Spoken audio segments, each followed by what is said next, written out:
corporate companies can take our resources for nothing, and we keep rewarding them for it. This is Bert Hawke. He was the Premier of Western Australia in the late 50s. Like his nephew, he was from the Labor Party, but perhaps more notably, Bert made it known that he was firmly against corporate greed. In 1956, he introduced laws that prevented corporations from setting prices that were deemed too expensive for the public. But when you think of Western Australia today, you don't exactly think of tough on corporations. That's because, to quote friend of the channel Friendly Geordies, how a nation is founded shapes its destiny. Let me explain. In 1959, Hawke's government got the boot for the Liberals' David Brand, who was a friend of Gina Rinehart's dad. The next year, Prime Minister Menzies lifted the export cap on iron ore, and companies like BHP and Rio Tinto flocked to Western Australia. So this would be a gravy train for the government, right? Well, not as much as it could have been. Brand negotiated a series of private agreements that allowed mining companies to pay as little as 10 cents in royalties to the government for every tonne of their raw iron ore that they dug up. If any future government wanted to raise the royalty, then they would have a massive fight on their hands. But here's the thing, it was nearly so different. The Mount Newman mining project in Western Australia brings Australia's mineral development another giant step forward. So forewarning, there's a lot of uncles in this one. Bert Hawke was the uncle of Bob Hawke, and my great uncle was actually the Premier of Western Australia. Jimmy Mitchell led WA during the Great Depression. Okay, he's not actually my uncle. I think my Mitchells are from like Sunderland in England or something, but that would have been the smoothest transition. The story does start with Jimmy Mitchell though. So, like other states, Western Australia had been crippled during the Great Depression. Mitchell was a Conservative Premier, and his solution was to round up unemployed men and put them into military camps providing food and shelter, and a weekly allowance of 5 shillings. Understandably, many Australians asked, hey, can you kind of just give us the money and maybe we can skip the whole demeaning prison camp thing? So from the very start of the Depression, Western Australians were beginning to feel humiliated by the government. This was made worse by the fact that in 1931, Mitchell went to the Premier's Conference to try and form a unified strategy for combating the Depression. All he came back with was an agreement to reduce government spending. This sparked huge demonstrations from people demanding that, like Jack Lang in New South Wales, he spend more money to help with unemployment.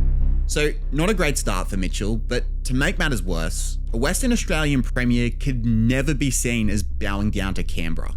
They were the last state to join the Federation and did so with the support of 69% of its people. For reference, the other colonies averaged about 75.5% of support. Basically, a lot of Western Australians felt that they were getting ripped off for 2 reasons. The first was that they had a wealth of minerals that would be at least somewhat under the control of a government 3,500 kilometres away.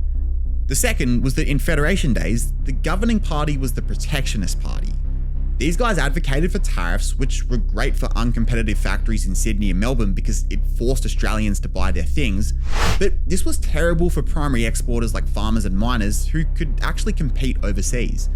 The reason why it was terrible for them was that revenge tariffs from other countries meant that they'd lost a huge overseas market. So, rather understandably, a lot of Western Australians wanted to secede from the Federation.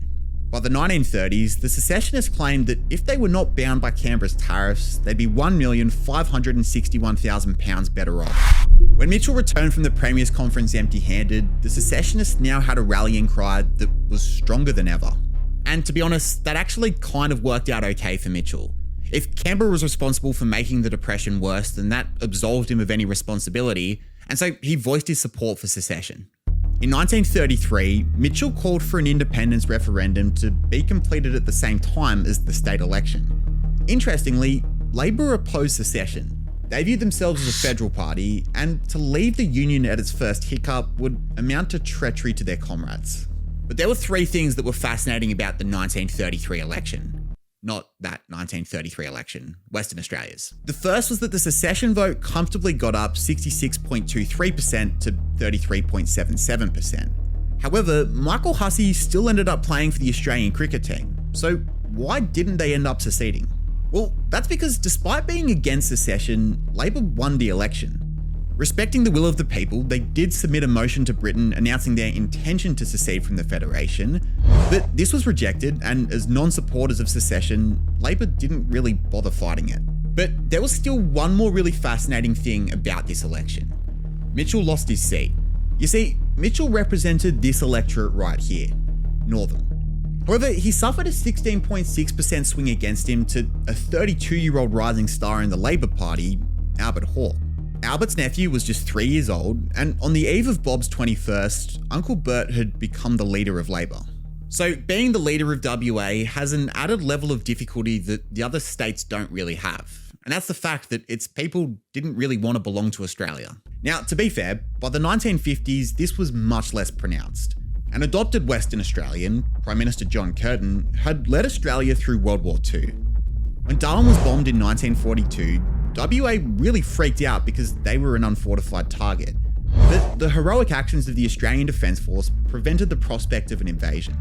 Many were now at least begrudging converts to the idea that trading away autonomy on things like tariffs was a necessary deal to get the protection of the Australian military.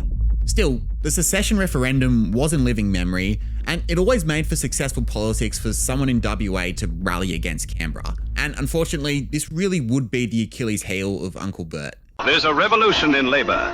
Bob Santamaria's industrial groupers are challenging the authority of Herbert Evatt in Canberra. So in 1953, Hawke led Labor to a one-seat win. Now, the margin wasn't actually the issue. That was a problem for 3 years down the track.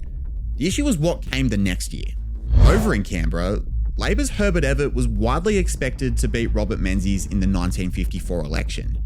But just weeks out from the election itself, Menzies announced that his government had gotten a Soviet spy to defect to Australia, and that there would be a royal commission into how deep his infiltration went. The question was put to the Australian public: who do you trust to conduct the royal commission? Menzies, who had earlier tried to ban the Communist Party, or Evatt, who as a lawyer had actually represented them in court to fight against the ban? Evatt lost. But within Labor, there had long been a faction that had been saying, hey, we need to take a bolder stance against communism. A Catholic called Bob Santamaria had trained people in how to debate, infiltrate unions, and make the case to the Labor Party that any association with communism had to be purged. These guys were called the Groupers. And after Evatt's loss, they wanted blood. In Western Australia, there were a number of people who were at least sympathetic to the Groupers. They resented the stranglehold that Canberra and Sydney had on the party. So this guy, Tom Burke, Labor's member for Perth, actually challenged Evatt for leadership of the party.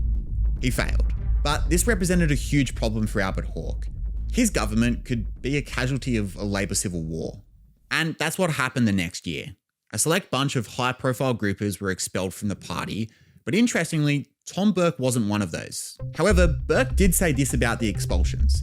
Indeed, the party cannot live, much less progress and develop, unless justice is done and proper procedures followed. The proper procedure was not followed. The expelled exiles formed their own party, called Democratic Labour. But what's quite peculiar is that, at least at first, Hawke wasn't really affected by the chaos. In fact, in the 1956 election, Hawke returned with an even bigger majority and felt that he had enough safety to pass the Unfair Trading and Profit Control Act. Immediately, 3 cement companies were investigated for price gouging and for driving up costs across the whole construction industry. But right as Hawke was finding his groove, his party really imploded. After continual criticism of Evatt, Burke was finally expelled from the party in 1957. When it came to this guy, Labor's member for Kalgoorlie, Vic Johnson, for even suggesting that Evatt had divided the party by expelling the anti-commies, WA Labor refused to reselect him for his seat. These martyrs gave the Democratic Labor Party a rallying cry in the state, and their paid membership in Western Australia went from 47 in 1957 to 347 in 1958. Hawke tried to stay out of this entirely because this was a federal dispute and not a state one, but remember, WA likes to protest against Canberra. In the 1958 federal election, the DLP captured 10.5% of the vote in Western Australia. Given that they urged their voters to preference the Liberals above Labor, it effectively meant that Labor had lost close to 10% of their vote. In fact, in Western Australia, it was so bad that Labor only won 1 out of 9 seats, despite having a Labor premier. Hawke couldn't believe it. Labor was imploding in front of his very eyes, and this really couldn't have come at a worse time for the state. And going through a gorge in the Turner River, I noticed that the walls looked to me to be solid iron. particularly alerted by the rusty-looking colour of it, which showed it to me to be oxidised iron. That right there was Lang Hancock, Gina Reinhardt's dad. And he was describing his discovery of massive iron ore reserves right here in the Pilbara.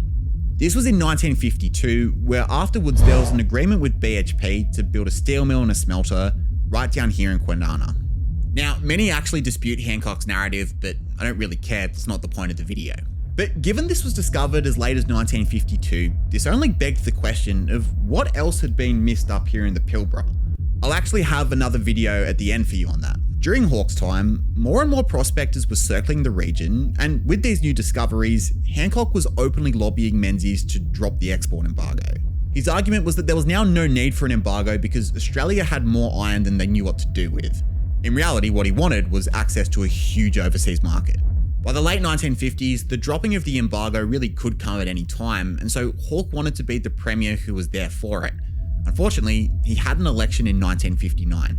Now again, I want to make this really clear. Hawke never lost his popularity. In fact, in the 1959 election, more people voted number one for Labor than they did for the coalition. The issue was that 5% of voters also put the Democratic Labor Party as number one, and out of protest, they were still firmly encouraging that voters put Labor last. This ended up killing Hawke, and Labor lost 6 seats, falling back into opposition. A key leader of the DLP, Brian Peachey, took credit for the defeat, saying that simply by the number of seats it lost, the ALP was defeated. But the way in which they were won by the coalition reflected more the role of the DLP and the ALP's difficulties than on any decisive swing in public support. Through no real fault of his own, Hawke had lost, and just a year later, Menzies decided to give the green light to exporting iron ore. Now, if you're an aspiring Labor politician and you're sitting here thinking, damn, I don't really know that much about this history. Like if this came up at a branch meeting or something, I'd be pretty clueless. Well, I've actually got a solution. Last month on a YouTube community post, I offered my services to help tutor 10 aspiring candidates on history that will help them in their path to power over a 12-month program. It sold out pretty quickly, and now I'm working with people from New South Wales, from Queensland, from Victoria, and even secessionist Western Australia. And what we're doing is we're looking at a lot of Labor's history in each of those states. But now I'm going to open up 5 more slots, and you can click the link below. Just make sure to tick this box, and the more info that you provide on your state and possible union affiliation, the more I can tell you as to what your customized program could look like. And so now there's no way that you can walk into a meeting having not done your homework, but forewarning, spots go fast. So all the way back when Jimmy Mitchell was premiered, geological surveys were conducted of the Pilbara, and they had greatly underestimated the reserves of iron ore. But since Lang Hancock's discoveries, mining companies had been circling the region. The Broken Hill Propriety Company, otherwise known as BHP, moved in and opened the Mount Newman mine. In fact, in 1965, the Japanese Steel Corporation signed an agreement with BHP to buy 71 million tonnes of iron ore pellets.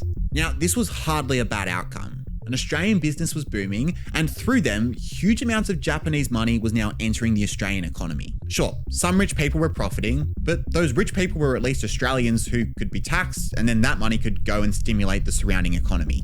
But then came the foreign-owned companies, and whatever profit wasn't taken through taxes or royalties was effectively money that was leaving our country for exporting our resources. In 1962, British-owned Rio Tinto made their move and merged with another company called Consolidated Zinc to become Conzinc Rio Tinto of Australia. We'll just call them CRA. So yes, Rio Tinto was at least now partly Australian owned, but I think it's fair to say that a foreign company was now operational in the Western Australian mines. In 1966, their famous Tom Price mine was opened, and as of now, it's producing 28 million tonnes of iron ore each year. So the Liberal government was now faced with a huge question. How much should we charge in royalties for taking our resources? In other words, how do we encourage investment from companies that actually have the infrastructure to do something with the mines without just having our resources plundered? Or to put it one other way, how do we get the balance exactly perfect? Now, obviously, mining companies wanted to tip the scales to have it down here, and it wasn't uncommon to get the checkbook out to do that. One time, Lang Hancock even donated $315,000 to the coalition. But as fun as it is to call politicians corrupt, mining companies actually had a much bigger influence than just party donations. In 1962, mining already made up 10 to 20% of the state's economy, and with only a handful of big fish in the sea, losing their investment meant losing jobs, and so with it, huge political capital. If the government charged high royalties, that money would go towards nation-building projects that would take years to see the fruit of. To put it another way, voters responded more to graft gone down than to a new hospital. So the Liberals unquestionably negotiated fairly low royalties for these new mines. For instance, the Mount Newman project required 1 shilling, or about 10 cents, to be paid to the government for every tonne of raw iron ore that was dug up. Given that at this time, most other jurisdictions across the world charged a royalty on the profit rather than by the tonnage that was dug up, it's hard to benchmark just how low the 10 cent per tonne figure actually was. But have a look at this footage. When interviewing Lang Hancock, the ABC very clearly made the case that the pendulum was down the end of attracting investment. I'm saying these hard-headed international businessmen know a good thing when they see it, and yours was a good thing. Right. Okay. So clearly at the time, there definitely was a big group out there that did feel as though royalties were simply just too low. But there's no question about it, this created a short-term sugar hit for the Western Australian economy. Hawke stayed on as opposition leader and found it hard to poke holes. When he was premier, he championed restraining corporations. He was happy to lose investment to ensure that corporations actually contributed to society. But now there were all these new jobs being created, and the Liberals could make the argument that they were being created because they were showing little restraint when it came to things like giving the government royalties. The issue was that though this certainly attracted investment, it doomed the Western Australian economy to a future of immense difficulty. After all, how do you take a lollipop from a toddler? But in 1962, Hawke came within 1 seat of reclaiming government. Those who had last time voted for the DLP decided that Hawke was an undeserving casualty and returned to voting Labor. Unfortunately for Hawke, mining was so profitable that in 1965 he went backwards and lost 3 seats. Hawke stood down and a new leader came in. But I really do want to know what you think below. How much difference would Hawke have made if he was the premier when Menzies lifted the export ban? Also, liking the video helps get niche Albert Hawke content to the top of the algorithm. But Hawke's replacement, John Tonkin, knew that mining wasn't going away, and if Labor was to have any chance in reclaiming government, it now had to play the game. I believe in the principles of the Liberal Party. I don't believe in the practices because they're socialist. So despite donating so much to the coalition, Hancock couldn't get them to turn against BHP and Rio Tinto. You see, Hancock proposed something radical called the Ludwig Plan. He offered to build infrastructure connecting the entire Pilbara together, including a megaport. This would have given him dominance in the area and the ability to strangle any competitors by controlling their ability to export out of the country. The coalition rejected this, and so John Tonkin offered an open door for a disgruntled Hancock. This time, Hancock donated $985,000 to Labor. Not so much expecting them to do anything for him, but to instead try and punish the guys who scuppered his deal. In fact, in 1971, Hancock's newspaper, the Sunday Independent, voiced their support for Tonkin's Labor, and they ended up beating the Liberals with a 1-seat majority. The margins were so fine that it's widely accepted that Hancock was responsible for tipping the scales. But here's my free life advice. If your ex is always the problem, then maybe you're the problem. Realising the beast that he could be in bed with, Tonkin went to the Liberals and together, they cancelled a range of mining leases that Hancock had in the Pilbara. Hancock's hopes at a monopoly were now over, and Rio Tinto could breathe a little easier. With now more and more mining projects emerging, those individual agreements that were negotiated back in the 1960s were proving harder to maintain. We are rather special. We have an area the size of India. We still only have 1.2 million people and we carry the rest of the nation on our back. Sir Charles, Lady Court, thank you very much. Good. By 1981, the Liberals had returned to government, and to give credit to the Premier Charles Court, he introduced a new set of iron ore royalties that applied across the board. This royalty was now based on the export value minus the expenses to get the ore to the ship.